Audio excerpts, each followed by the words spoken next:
রিজিক নিয়ে চিন্তা আমাদের বেশি না কম? আমি আয়াতটা নিয়েছি ওই জন্য।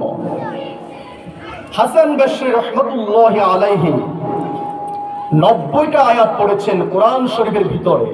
পড়ার পরে 99 বার রব্বুল আলামিন বলেছে, বান্দা রিজিকের দায়িত্ব স্বয়ং আমি আল্লাহ নিজ হাতে নিয়েছি। সুবহানাল্লাহ বলে।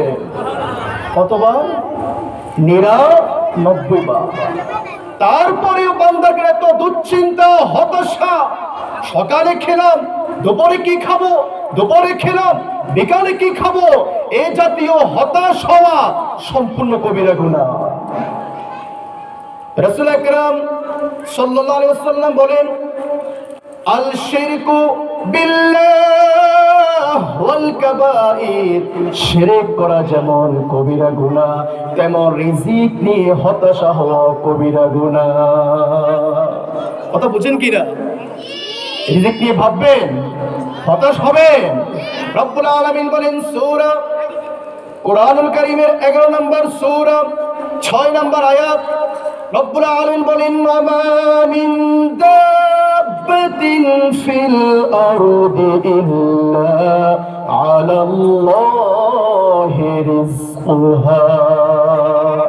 এই জমিনের, আকাশের নিচে, জমিনের উপরে যত প্রাণী আছে, সকল প্রাণীর রিজিকের দায়িত্ব আমি আল্লাহ নিজ হাতে নিয়েছি।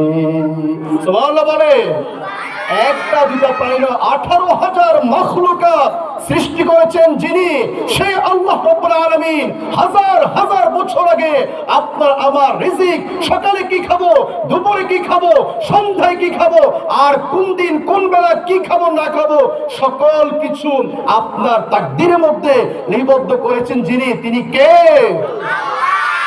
আল্লাহ চিনতে পারলাম না, তাই আমরা হতাশা ভুগছি 24 ঘন্টা। রিজিক খাওয়ার মাধ্যম দুইটা। কয়টা? কয়টা? রিজিক খাওয়ার মাধ্যম দুইটা। একটা হচ্ছে মুখ দিয়ে, আরেকটা কি দিয়ে? নাক দিয়ে। নাকে যে অক্সিজেন আছে, ওই অক্সিজেন যদি আপনার বন্ধ করে দেওয়া হয়, আপনি কি বাঁচবেন? 30 সেকেন্ডে সব মারা যাবে না? খাবার লাগে না। সবচেয়ে বড় নিয়ামত, সবচেয়ে বড় রিজিক যেটা, তার নাম কি? অক্সিজেন। খাবারটা হচ্ছে বাঁচার জন্য খাবার, বাঁচার জন্য প্রয়োজনে খাবার। তবে সবচেয়ে বড় যে খাবার, সেই খাবার যদি 30 সেকেন্ড বন্ধ থাকে, তমাম পৃথিবীর সকল মানুষ মৃত্যুবরণ করবে। ডাক্তাররা বলে 24 ঘন্টার ভিতরে অক্সিজেনের দাম হচ্ছে 3,39,000 টাকা। কত টাকা দাম? 3,39,000 টাকা। প্রতি মাসে আপনার 3 কোটি টাকা দাম আসবে অক্সিজেনের দাম। কিসের দাম? অক্সিজেনের দাম। তাহলে সেই অক্সিজেনটা দিচ্ছেন যিনি, অকপটে আওয়াজ করে বলুন, তার নাম কি? আল্লাহ। বলতে আপনাদের কষ্ট কেন হচ্ছে? সম্মানিত উপস্থিতি, রিজিক নিয়ে কথা বলছিলাম। আল্লাহ রাসূল বলেন, তোমরা কি ওই পাখিটি দেখো না, যে পাখি সকালে ঘর থেকে খালি পেটে বের হয়ে যায়, আবার দিন শেষে যে পাখিটি ভরা পেটে ফিরে আসে, ওই পাখিরে খাবার দেন তিনি কে? রিজিক নিয়ে আর দুশ্চিন্তা করবেন, হতাশ হবেন, ডিপ্রেশন করবেন, আল্লাহ আপনার ব্যবস্থা করে দিবেন। কোত্থেকে করে চিন্তা করতে পারবেন না। আপনাকে রিজিক পাওয়ার জন্য করতে হবে বেশি বেশি কার জিকির, কার ফিকির, কার নেকি আপনি সব সময় করবেন? আল্লাহ নেকি করবেন। সম্মানিত হাজির, রিজিক কমে যাওয়ার কারণ হলো 4টা। কয়টা? রিজিক আপনাকে আল্লাহ দিয়েছে, অনেক সম্পদ দিয়েছে। আপনারা বলেন, সকালে ধনী, রাতে ফকির, রাতে ধনী, সকালে ফকির। আমরা বলি না মুরব্বীরা? রিজিক কমার কারণ কয়টা? 4টা। কয়টা কারণ? সূরাতুল ফজর, কোরআনুল কারীমের 96তম সূরা, 17, 18, 19, 20 এই 4টা আয়াতের মধ্যে রব্বুল আলামিন বলে, বান্দা তুমি যদি এই 4টা অন্যায় কাজ করো, এই 4টা বদ কাজ করো, তাহলে আমি আল্লাহ তোমাকে যে নিয়ামত দিয়েছি, সে নিয়ামত আমি আবার তোমার কাছ থেকে কেড়ে নিয়ে যাব। দিয়ে দেখেন ধন, চেয়ে থাকেন মন, আপনার আমার নিয়ামত কেড়ে নিতে কতক্ষণ? কথা বুঝেন কিনা? কথা বুঝেন কিনা? চারটা কাজ করলে আমাদের কি কমে যাবে? আপনার ঘুমাচ্ছেন নাকি? মন কি এদিকে আছে নাকি? মাইক ছেড়ে দিব? এত সুন্দর আয়োজন করলো এতদিন পরে, আপনি দেখতে পাচ্ছেন চারপাশে প্যান্ডেল না, চারপাশে হচ্ছে জান্নাতের টুকরা। দুনিয়ার বুকে এই বাগানগুলা, এটা জান্নাতের বাগান। আমি ওদিক যাব না, সময় স্বল্পতা, আমরা এদিক একটু কথা শুনি। রিজিক কমে যাওয়ার কারণ কয়টা? হাতের কর মধ্যে সবাই গ্রহণ। 1 নাম্বার সূরাতুল ফজর আয়াত নাম্বার 17, রব্বুল আলামিন বলেন কাল্লা বাল্লা তুকরিমুনাল ইয়াতীম।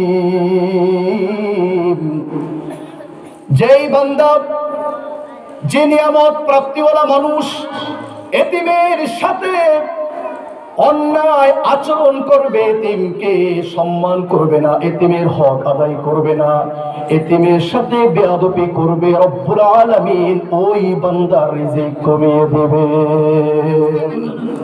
1 নম্বর কি বললাম? এতিমের সাথে বেয়াদবি করবেন না, এতিমের হক মেরে খাবেন না, এতিমের সাথে অন্যায় করবেন না। তার বাবা নাই, তার মা নাই, আপনি চাচা হয়ে, আপনি অন্য ব্যক্তি হয়ে, সমাজের মাতব্বর হয়ে আপনি তার সম্পদ লুটে পুড়ে খাবেন। এইটা করলে আপনার সম্পদকে কেড়ে নেবেন অন্য মাধ্যম দিয়ে। তিনি কে? 1 নম্বর রিজিক কমার কারণ কি বললাম? এতিমের সাথে অন্যায় আচরণ করা যাবে, এতিমের সম্পদ মেরে খাওয়া যাবে। বুঝতে হয়েছে? ব্যাখ্যা যাব না, সময় স্বল্পতা, তাই কথা আমি কমা দিচ্ছি। 2 নাম্বার কারণ হলো ওয়ালা তাহাদ্দুনা আলা তুআমিল মিসকিন। আল্লাহু আকবার। যে ব্যক্তি মিসকিনকে খাবার দিতে উৎসাহ দিবে না, যেই বান্দা মিসকিনকে খাবার দিবে না, যে বান্দা মিসকিনের হক নষ্ট করবে, আপনার আমার রিজিক হক নষ্ট করবেন, তিনি কে? মিসকিন যারা, তারা খেতে পারে না, লজ্জায় শরমে চাইতেও পারে না সমাজের কাছে। গত কয়েকদিন আগে, 4 মাস আগে আমরা সবাই পানির মধ্যে ডুবন্ত ছিলাম কোথায়? আপনাকে পানি উঠে নাই? পানির মধ্যে ডুবন্ত ছিলাম। সে আল্লাহ আমাকে আপনাকে রক্ষা করেছেন। সেই ডুবন্ত অবস্থায় অনেক মানুষ ঘর হারিয়েছে, চাকরি বাকরি, ব্যবসা বাণিজ্য কম বেশ লস সবাই হয়েছেন। তবে যারা একটু দারিদ্র সীমার নিচে আছে তারা বেশি। ওই মানুষগুলা এখন সমাজে উঠতে, চাকরি একটা ব্যবস্থা করতে, কর্মস্থান ব্যবস্থা করতে ওদের কষ্ট হচ্ছে। আপনি আমি তাদেরকে কি পারি না সামর্থ্য অনুযায়ী তাদেরকে সহায়তা দিয়ে, তাদেরকে সাহায্য করে আবার আগের অবস্থা ফিরিয়ে নিতে পারি কিনা? আল্লাহ এত বেশি খুশি হন না নামাজ, রোজা, হজ, যাকাত। আল্লাহ এর চেয়ে বেশি খুশি হয় যখন মানুষ মানবতার কাজ করে। কিসের কাজ করে? মানুষকে সাহায্য করা, মানুষকে সহযোগিতা করা। আল্লাহ এত বেশি খুশি